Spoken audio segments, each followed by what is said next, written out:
Kita dah dengar bermacam-macam isu yang dibatikkan tadi, dan saya anggap tuan-tuan yang hadir hari ini yang difahamkan tadi sekitar hampir 200 orang sebagai satu mandat pada kami untuk kami meneruskan agenda Penyatuan Melayu ini. Jadi saya memohon tuan-tuan dan puan memberi kepercayaan kepada tim kami ini untuk membawa mesej ini. Dan saya yakin dan saya sangat berharap mesej penyatuan ini sampai kepada pimpinan parti-parti Melayu dalam negara ini. Sama ada UMNO, PAS, ataupun Bersatu, ataupun yang lain-lain parti Melayu. Berdasar, Putra, dan sebagainya. Saya, dan Alhamdulillah, saya dimaklumkan bahawa pihak istana juga sedang mengikuti live kita ini. Dan mereka meminta kita untuk menulis satu memorandum kepada pihak istana. Dan insya-Allah kita akan buat dengan rakan-rakan dan bantuan kita semua akan kegusaran terhadap apa yang berlaku pada nasib bangsa dan agama ini. Dan kita yakin kalau dibiarkan, bukan sahaja nasib orang Melayu, nasib agama, even nasib kedudukan raja-raja juga boleh terjejas. Dan itulah teori liberalisme. Teori liberalisme, dia tidak boleh menerima mana-mana pihak yang mengongkong mereka. Ini liberal. Mereka mahu setiap orang bebas bercakap apa sahaja, termasuk soal agama dan sebagainya. Jadi mereka tidak boleh menerima apa-apa yang menyekat kebebasan mereka. Jadi Alhamdulillah, walaupun tadi ada mengatakan bahawa perhimpunan perbincangan penyatuan ini dah banyak dibuat, bagi saya tidak ada masalah. Biarlah 1000 kali, biarlah 10,000 kali. Selagi kita tidak capai penyatuan ini, selagi itu kita akan buat dan terus buat. Kerana apa yang berlaku pada hari ini, tuan-tuan dan puan, saya baca buku Lim Kit Siang saya hari ini. Bukan saya, dah 2 bulan saya baca. 800 muka surat sejarah Lim Kit Siang. Beliau mula berjuang tahun 66, 69. Baru tahun 20, 23 beliau bersama. Berapa puluh tahun itu. Bermakna bahawa agenda penyatuan ini bukan sehari 2 hari. Dia makan masa bertahun. Tetapi saya sangat yakin kalau ada sifat istiqamah, konsisten dan persisten di kalangan kita yang ada 200 orang ini, saya sangat yakin. Dan ini yang kita kena tanam. Sebab ada pemimpin Melayu yang dulu berjuang hebat untuk orang Melayu, tetapi hari ini sudah menyatakan bahawa mustahil Melayu boleh memerintah seorang diri dalam negara ini. Ini pemikiran yang sangat dangerous, bahaya. Ini bukan pemimpin kecil-kecil. Kita boleh. Terbukti boleh. Sejarah menunjukkan kita boleh. Tetapi disebabkan perpecahan yang ada di kalangan kita ini, menyebabkan kita jadi sebegini.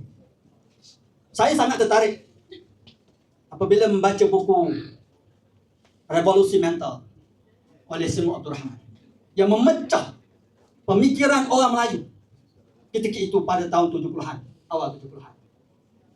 Di mana untuk dia melihat bagaimana kekayaan khazanah yang ada dalam negara ketika itu, kemelut ekonominya dihadapi oleh orang Melayu, yang mana kita asyik menyalahkan orang lain. Lalu beliau mengimbau pada diri sendiri. Beliau kata, tidak guna kita menyalahkan orang lain. Sebaliknya, sebagai orang yang sedar dan faham, kita kena salahkan diri kita dan membuat satu revolusi. Beliau menggunakan perkataan revolusi, bukan perubahan, kerana memerlukan satu tindakan yang drastik dan besar dan gampang. Orang Indonesia kata. Apa itu revolusi mental? Mengubah pemikiran, mengubah pandangan, dan mengubah sikap kita. Jadi saudara-saudari sekalian, kita bukan marahkan bangsa lain. Kita bukan nak marah pada parti mana-mana. Kita mesti bermula dengan pemikiran dan jiwa kita sendiri. Orang yang basik menyalahkan orang lain, dia tidak akan pergi ke mana. Tetapi orang bermula menyalahkan diri sendiri, orang itu yang akan terus maju. Ini yang disebut Imam Al-Ghazali dalam Minhaj Abidin. Salah satu makam untuk mendekati Allah mesti ada muhasabah diri. Dia makin makam taubat. Apa makam taubat? Makam sedar bahawa diri kita ini berdosa kepada Allah Subhanahu wa taala. Jadi kita nak ajak pada pagi ini, dalam tengah hari ini, bahawa ini sebenarnya salah kita selama ini. Bukan salah orang lain, bukan salah Cina, bukan salah India. Salah orang kita, salah diri kita. Saya menyalahkan diri saya. Kerana saya tidak berubah dan tidak mengambil tindakan. Sebab itu saya mengajak rakan-rakan NGO yang ada di sini dan di luar sana. Mari kita sama-sama bersatu. Dan mula bertindak. Bukan tugas 5-6 orang ini. Tapi setiap kita yang ada dalam Dawat ini, 200 orang. Percayalah saudara-saudari. Saya bincang dengan rakan-rakan NGO. Ini adalah mukadimah pada kita. Kita bercadang insya-Allah bulan Disember dan mungkin awal tahun depan kita akan buat himpunan yang lebih besar daripada ini. Saya tak minta banyak. Kalau seorang je sana boleh panggil 10 orang, kita dah ada 2,000 orang. Bukan kita buat di sini lagi dah. Mungkin Dewan lebih besar lagi. Dan terbukti hari ini, duit yang kita buat hari ini semua sumbangan tuan-tuan dan puan. Ada yang bagi RM10, ada yang RM30, ada yang RM100. Bukan nilai itu, tetapi niat dan sumbangan, semangat itu yang kita nilai. Ini sebenarnya mukadimah kepada perjuangan yang akan berjaya. Rasulullah bermula dengan seorang, tapi berjaya akhirnya menegakkan Islam.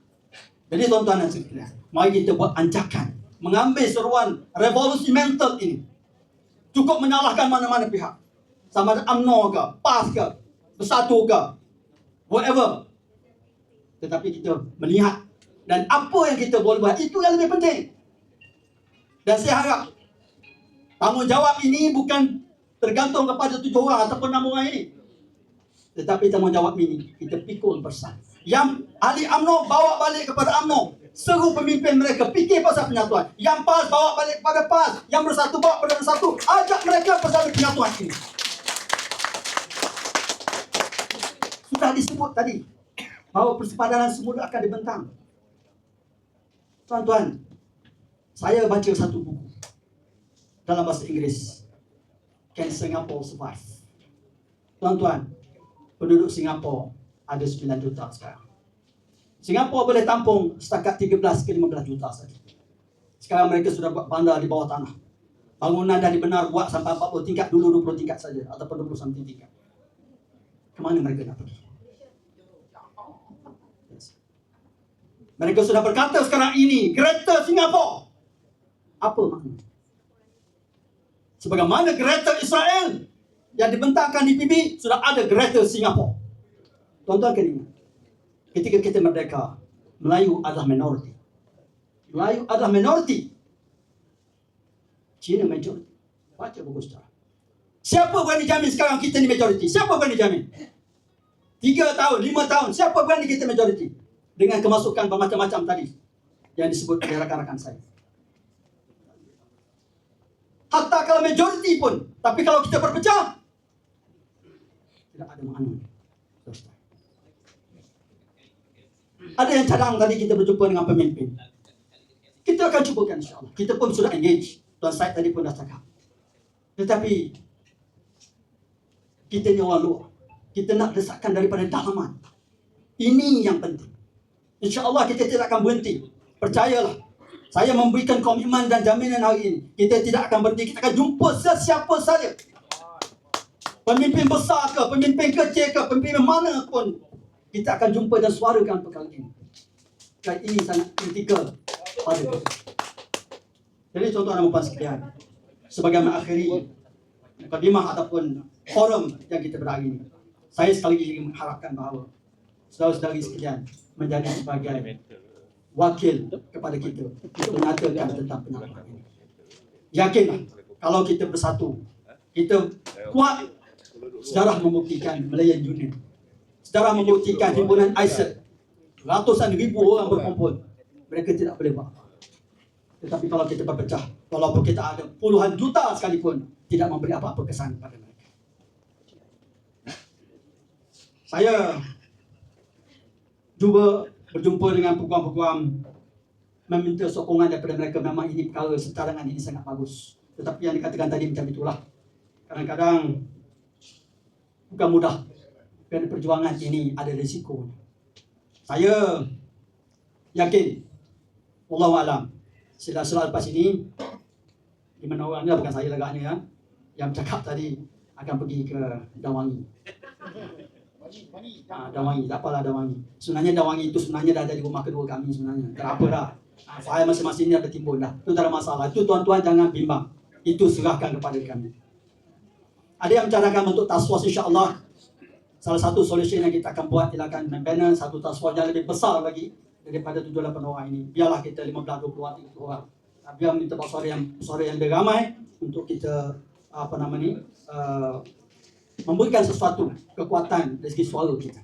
Mudah-mudahan suara kita ini dapat didengar oleh pihak pemerintah. Kerana orang politik ini kadang-kadang suara yang besar ini yang mereka dengar. Dan akhir sekali saudara sekalian, tuan-tuan dan puan sekalian, saya ingin membaca satu hadis. Man mata, kalau betul silap ya. Man mata walam yaghzu walam yanhi ghazwa mata mitatan jahiliyah. Seseorang yang mati, di mana ketika matinya beliau tidak pernah berjihad, berperang, berjuang, dan tidak ada niat pun untuk berjuang dan berjihad ini. Mereka mati dalam keadaan jahiliyah. Saudara sekalian, kita di dalam era perjuangan sekarang. Mari kita pegang hadis ini. Biar kita berkorban habis-habisan dan kita sujud kepada Allah Subhanahu wa taala, berdoa dan meminta kepada Allah Subhanahu wa taala memberkati majlis kita ini dan memberikan segala pertolongan dan inayah untuk kita bergerak walaupun menghadapi pelbagai rintangan dan sebagainya, dan kita yakin bahawa mustakbal adalah masa depan adalah untuk Islam dan orang lain. Apabila kita percaya. Assalamualaikum warahmatullahi wabarakatuh.